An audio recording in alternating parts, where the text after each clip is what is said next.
the post-secondary system has been, despite many demonstrated successes, has remained resistant to recognizing prior learning, and one of the major ways that people can present their experiential and prior learning is through portfolio development.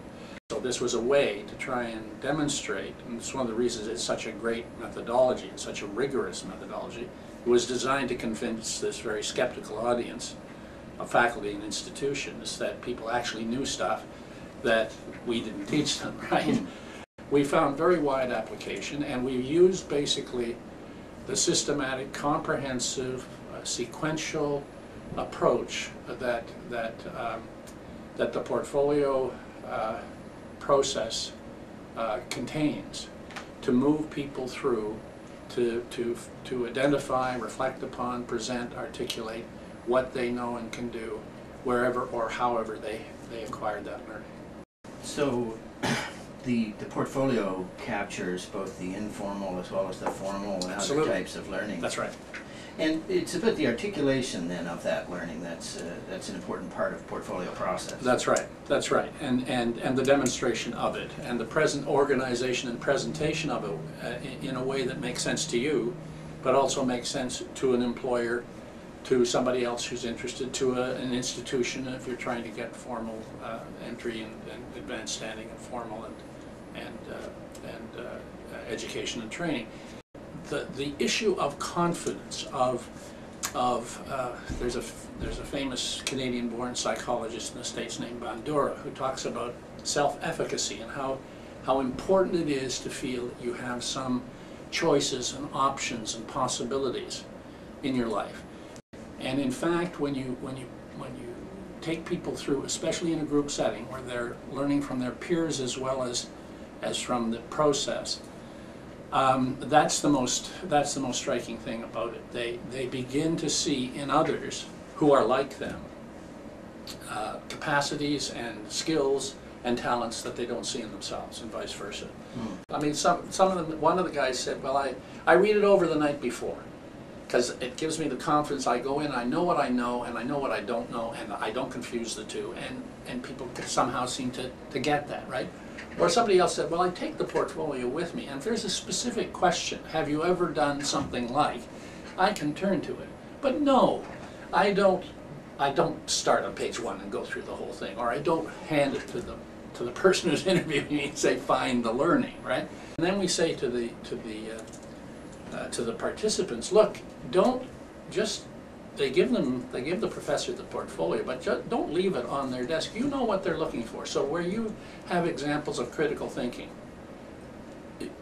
have a note that says, page 144 demonstrates critical thinking, data analysis, etc., where the evidence supports what they're looking for. So there has to be a join between the employer or the board or the whatever, and I want to use this, but I've got to think about how to best use it. And if that's not there, then the facilitation really hasn't addressed it, even though some people will never get it.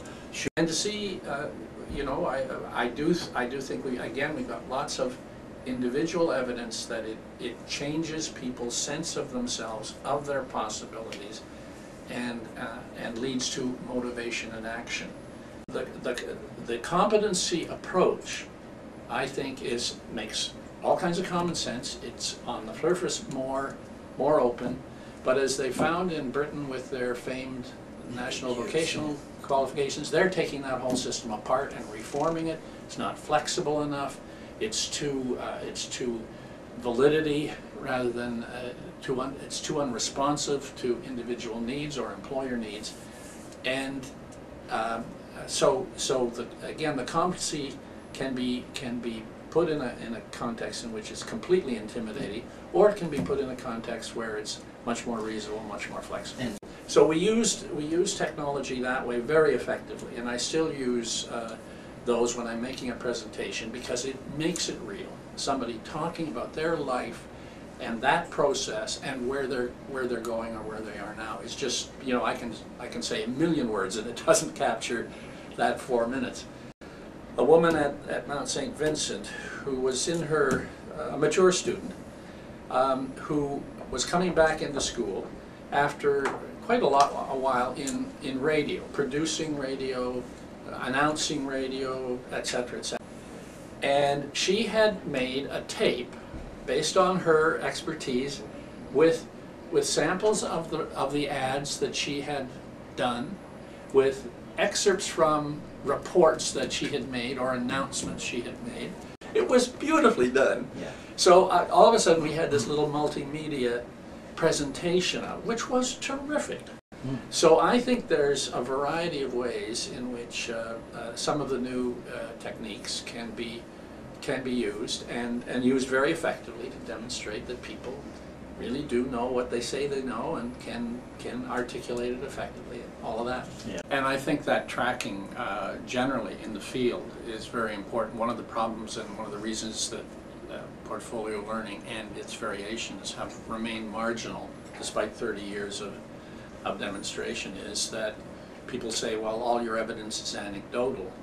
Well, it's anecdotal because the funding goes up and down, the leadership changes. You can't generate those kinds of numbers, that kind of quantitative as well as qualitative data, without a sustained, longer-term system. Right? No, and believe me, I'm very excited by those possibilities, and very interested in exploring with them in settings with real people. Right? More sophisticated, more inclusive, more transparent, more responsive technologies can do nothing but help with this. We've got to try it, especially with disadvantaged groups, because we need them in the labor market and our society much more. And I'm sure that it will transform the learning society at several levels, which are already ahead of the game and sophisticated. I think the challenge is to make it serve the interests of folks who are discouraged learners, who are excluded learners, and who are unconfident. The Canadian Council on Learning talks about not just lifelong, but life-wide learning. And it doesn't just mean schooling, it means unstructured learning where it happens.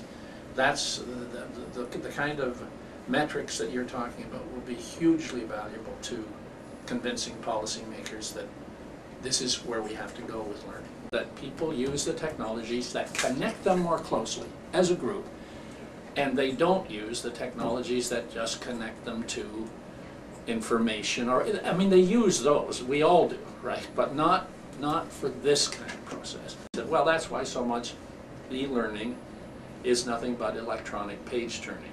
But when you're delivering to folks who have these characteristics of lack of confidence, facing barriers, you're trying to help them cope with those, I'm still a bit skeptical of how far you can go without being on site with them, working with a group, building that self-efficacy element of this learning. It may be possible, but I do have my reservations about it. The care and nurturing of some of the folks we're talking about is very tough to do at a distance. But we've developed a portfolio at a distance program that's very low tech in terms of the communication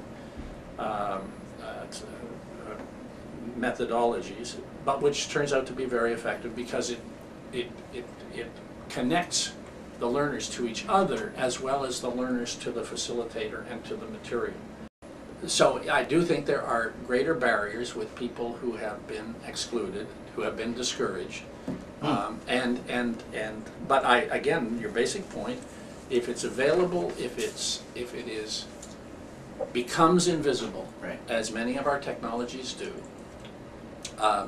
then they just are part of life. Sure.